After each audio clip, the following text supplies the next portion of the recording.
नमस्कार। कहानी गोल्ड में आज सुनिए, कहानी गोल्ड में आज सुनिए डॉक्टर आशा पांडे जी की लिखी कहानी अंतर्द्वंद। आज उसे घर से निकलने में थोड़ी देर हो गई थी। वह तेज कदमों से चलकर ठीक समय पर काम पर पहुंच जाना चाहता था। सामने से आते साइकिल सवार से उसने समय पूछा। उसके 8:30 कहते ही वह लगभग दौड़ने लगा। उफ, आज तो आधा घंटा लेट हो गया। दौड़ते दौड़ते वह हांफने लगा। उसका पूरा शरीर पसीने से भीग गया। जून के महीने में तो सुबह 7 बजे से ही धूप इतनी तेज लगने लगती है कि सहन नहीं होती। माथे पर आए पसीने को हाथ से पोंछते हुए उसकी नज़र कमीज की फटी आस्तीन पर गई। जानता तो वह पहले से ही था कि उसकी कमीज फट गई है, लेकिन अब यह पहनने लायक नहीं है। इस बात को उसने आज ही महसूस किया। शायद इसका कारण यह था कि आज महीने की अंतिम तारीख है और आज उसे तनख्वाह मिलने वाली है। उसने सोचा, इस बार एक कमीज वह अपने लिए जरूर सिलवा लेगा, एक चप्पल भी खरीद लेगा। अब यह चप्पल तो सिलवाने लायक भी नहीं रही। गर्मी बहुत पड़ने लगी है। सर में बांधने के लिए एक तौलिया भी बहुत जरूरी है। इस बार वह यह सब खरीद लेगा। सहसा उसने अपने सिर को झटका। उफ, मजदूरी का आधा पैसा जब मैं अपने ही ऊपर खर्च कर दूंगा तो घर में क्या भेजूंगा। उसकी आंखों के सामने असहाय माँ का चेहरा घूमने लगा। उसने मन में ही दृढ़ निश्चय किया, मैं तौलिया नहीं खरीदूंगा। दुनिया में बहुत से लोग सिर में बिना कुछ बांधे ही काम करते रहते हैं, फिर मैं क्यों नहीं कर सकता। घर में कुछ फटे चिथड़े कपड़े पड़े हैं, उन्हें ही सिर पर लपेट लूंगा। चप्पल अगले महीने खरीद लूंगा। 1 महीने तो किसी तरह यह चप्पल चल जाएगी। और कमीज का क्या, कोहनी पर अंदर से कपड़ा लगवाकर सिलवा लूंगा। अपने खाने पीने के लिए कुछ पैसे रखकर मैं पूरा घर भेज दूंगा। इसी उधेड़ बुन में वह कंपनी के गेट पर पहुंच गया। गेट कीपर को गेट पास दिखाकर वह अंदर जाकर काम करने लगा। उसके हाथ जरूर काम कर रहे थे, किंतु दिल अपने परिवार में विचरण कर रहा था। कितना सुखी परिवार था। पिताजी ने शहर में कितना बड़ा मकान बनवाया था। गांव में भी अच्छी खेती बाड़ी थी। उसे और उसकी दादी को स्कूल छोड़ने और लाने के लिए नौकर लगे थे। अचानक पूरा मानचित्र बदल गया। जब वह मात्र 7वीं कक्षा में पढ़ता था, उसी समय पता चला कि पिताजी लाइलाज बीमारी के शिकार हो गए हैं। साल भर सब शहर में ही रहे। किसी तरह खर्च पूरा होता रहा, लेकिन अब कमाने वाला कोई नहीं था। पिताजी बिस्तर पकड़ चुके थे। शहर में रहना भारी पड़ने लगा। घर की जमा पूंजी पिताजी की बीमारी में जाने लगी। अंत में उसकी माँ ने गांव में रहने का निर्णय किया। गांव में कम से कम खेत तो है, उसी के सहारे चलता रहेगा। सब गांव आ गए। पिताजी की दवा के लिए धीरे धीरे उसके खेत भी गिरवी रखे जाने लगे, लेकिन पिताजी बच नहीं सके। जब वह 9वीं कक्षा में पढ़ता था, तभी उसके ऊपर अपने छोटे भाई बहनों को पालने का पहाड़ सा बोझ आ गया। हर पल उसे अपनी माँ का असमय ही मुरझा गया चेहरा, छोटे भाई बहनों की अभावग्रस्त जिंदगी, बनिए का उधार देना बंद कर देना, खेत का बंधक होना, महाजनों का कर्ज तथा उस पर बढ़ता हुआ ब्याज याद आता रहता। क्या वह कभी अपने परिवार को संभाल सकेगा? यह चिंता उसे दिन प्रतिदिन जला रही थी। वहां काम करने वाले सारे मजदूर आपस में हंस बोल रहे थे।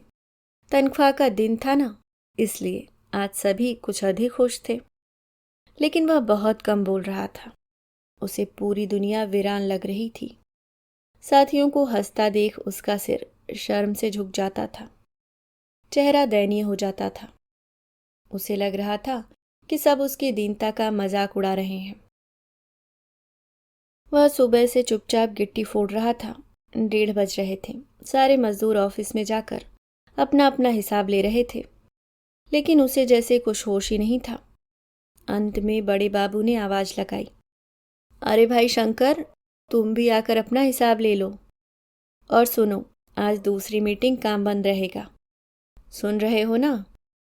उसने धीरे से जी अच्छा कहते हुए सर हिलाया। हथौड़ी स्टोर रूम में जमा करके वह भी ऑफिस में गया और अपनी मजदूरी ली। अचानक उसे याद आया कि दीनू काका ने भी अपनी मजदूरी लाने को कहा है। उसने बड़े बाबू से कहा, दीनू काका का भी पैसा मुझे ही दे दीजिए। दीनू तथा शंकर साथ साथ ही रहते थे। वास्तव में शंकर को दीनू भगवान के रूप में मिल गया था। शंकर जब शहर में नौकरी करने आया तो इधर उधर भटक रहा था। 2 दिन से कुछ खाया पिया नहीं था। दीनू एक चाय की दुकान पर बैठकर पकौड़े खा रहा था। शंकर दूर खड़ा होकर उसे ललचाई नजरों से देख रहा था। दीनू की नज़र शंकर पर पड़ी। वह जीवन के थपेड़े झेल चुका था। शंकर को देखते ही वह समझ गया कि हो न हो यह लड़का किसी अच्छे परिवार से है और इस समय बहुत भूखा है। वह उठा और प्यार से शंकर को अपने पास ले आया। सबसे पहले उसे कुछ खिलाया पिलाया, फिर उसकी पूरी कहानी सुनी। दीनू ने शंकर को हिम्मत दिलाई। परेशान मत हो बेटा, मैं तुम्हारी पूरी मदद करूंगा। चलो आज से तुम मेरे साथ ही रहना। शंकर चुपचाप दीनू के साथ चला आया। उसने ही यह नौकरी भी लगवाई। तब से दोनों साथ साथ रह रहे हैं। दीनू उम्र में शंकर से बहुत बड़ा था, लगभग उसके पिता की उम्र का। वह शंकर की सहायता भी पिता तुल्य ही कर रहा था। दोनों में बड़ा प्यार था। दोनों के इस प्यार से बड़े बाबू तथा मालिक भी परिचित थे। अक्सर वे दोनों एक दूसरे की मजदूरी ले लिया करते थे। बड़े बाबू ने मालिक की तरफ देखा। मालिक ने दीनू की मजदूरी शंकर को देने के लिए संकेत किया। दीनू की मजूरी शंकर को मिल गई। अब उसकी जेब में 1720 रुपए थे। वह घर जाने लगा। चलते चलते उसने जेब में हाथ डाला, पैसा निकाल कर देखा, फिर संभाल कर रख दिया। उसने सोचा 1000 तो दीनू काका का ही है। सिर्फ 720 रुपए ही उसके पास बचेंगे। एक बार उसे लगा अगर यह पूरा पैसा उसका होता तो उसका बहुत सा काम निकल जाता। उसे आंखों के सामने माँ का चेहरा दिखाई देने लगा। याद आने लगी माँ की बात जो चलते समय उसने कही थी, बेटा कुछ पैसा जल्दी घर भेज देना ताकि बनियों को दे सकूं, नहीं तो पिछला इतना अधिक बाकी है कि वह आगे उधार देने को तैयार नहीं है। माँ यह कहते समय कितना संकोच महसूस कर रही थी यह उससे छिपा नहीं था। उनके दिल की पीड़ा को वह उस समय भी महसूस कर रहा था, लेकिन आज तो जैसे वह उस दर्द को सह नहीं पाएगा। वह काफी तेज चलने लगा। दुख को कम करने के लिए होठ को दांत से काट लिया। उसे लगा उसके फेफड़े में कोई आग जला रहा है। उसने सिर को थोड़ा पीछे की तरफ झटका और दोनों हथेलियों से कसकर सीने को दबा लिया। सहसा उसका हाथ कमीज की जेब पर गया। उसके दिमाग में बिजली कौंधी, क्यों न ये सब पैसा लेकर मैं आज ही घर भाग जाऊं। एक साथ इतना पैसा देखकर माँ कितना खुश होंगी। दीनू काका को क्या, वे मेरे जितने गरीब थोड़े ही हैं। कम से कम छोटे भाई बहनों के पेट की आग बुझाने की चिंता तो उन्हें नहीं है। और अगर होगी भी तो क्या, मैं क्यों किसी के बारे में सोचूं। मेरे बारे में कोई सोचता है क्या। सब कहते हैं कि ईमानदारी से रहना चाहिए। अरे कोई ईमानदारी से रहने दे तब ना। ईमानदारी की बड़ी बड़ी बातें करना कितना सरल है, किंतु निभाना, अरे कोई निभाकर तो देखे। पग पग पर कांटे मिलेंगे। मुझे सब यही तो कहेंगे कि शंकर बेईमान था। दुनिया कुछ भी कहे, उससे क्या। आज मुझे मौका मिला है, इसका लाभ उठाना चाहिए। चलते चलते उसके पैर में एक लकड़ी फंसी और उसे हल्की ठोकर लगी। वह संभला। उफ, मैं ये क्या सोचने लगा था। यह मुझे क्या हो गया था। मुझे कोई माफ नहीं करेगा, शायद माँ भी नहीं। दीनू काका मुझे कितना प्यार करते हैं और मैं यह क्या करने जा रहा था। उसने माथे पर आए पसीने को हाथ से पोंछा, पैसे को टटोला। उसे लगा जैसे दीनू काका का पैसा जेब में नहीं है। शायद उसे अपने विचारों के कारण ही ऐसा महसूस हुआ होगा। उसने जल्दी से पैसे निकाले और गिनने लगा। 2-3 बार गिनने के बाद जब आश्वस्त हुआ तब पैसों को जेब में रखकर चलने लगा। आगे तिराहा था। वहां से एक सड़क उसके कमरे की तरफ जाती थी, दूसरी स्टेशन की तरफ। तिराहे पर पहुंचकर वह थोड़ी देर न जाने क्या सोचता रहा। अंत में स्टेशन जाने वाली सड़क पर हो लिया। एक बार फिर से दिल में धर्म और अधर्म की लड़ाई होने लगी। उसने सोचा दुनिया में क्या मैं अकेला ही ऐसा कर रहा हूँ? और फिर बेईमानी करना मेरी आदत नहीं है। मैं तो अपनी मजबूरी के कारण ही ऐसा कर रहा हूँ। जो मुझे बेईमान कहेगा वह क्या मेरी ज़रूरतों को पूरा कर देगा? उसके अंतर मन से फिर आवाज़ उठी, तो क्या आवश्यकता पूरी करने के लिए किसी को धोखा देना ज़रूरी है? तो अगर वैसे ही दीनू काका से पैसा मांग ले तो वे दे देंगे। उसके चेहरे पर एक कड़वी मुस्कान फैल गई। दे देंगे। जब मुझे भीख ही मांगनी है तो सड़क पर निकलने पर तो सभी कुछ न कुछ दे देंगे। क्या दीनू काका मेरी स्थिति को नहीं समझते? क्या उन्हें अपने आप ही कुछ मदद नहीं करनी चाहिए? क्या यही इंसानियत है कि मैं मांगूं तब वे मुझे दें? आत्मा ने फिर पुकार लगाई, पगले, बिना मांगे बिना हाथ पैर जोड़े अपने ही कुछ नहीं देते। दीनू काका तो तेरे कुछ भी नहीं लगते, फिर भी तुझे कितना प्यार करते हैं, कितना विश्वास करते हैं तुझ पर। उनके विश्वास का इस प्रकार हनन करेगा तू? तेरे रिश्तेदारों की कमी तो नहीं है, अपने तो तेरे बहुत हैं दुनिया में, कोई सहायता करते हैं तेरी? उसे याद आने लगे दीदी की ससुराल में बिताए वो दिन। पिताजी ने अपनी बीमारी के दौरान ही दीदी की शादी कर दी थी। उनकी इच्छा थी कि जल्दी से जल्दी अपनी कुछ जिम्मेदारियां निभा लें। पिताजी की मृत्यु के बाद वह बड़ी उम्मीद लेकर अपनी दीदी के घर गया था। जीजाजी निहायत निष्ठुर प्रकृति के व्यक्ति थे। वह चाहता था कि उसके जीजाजी कहीं पर उसकी नौकरी लगवा दें, लेकिन उसके जीजाजी उसकी हंसी उड़ाते थे।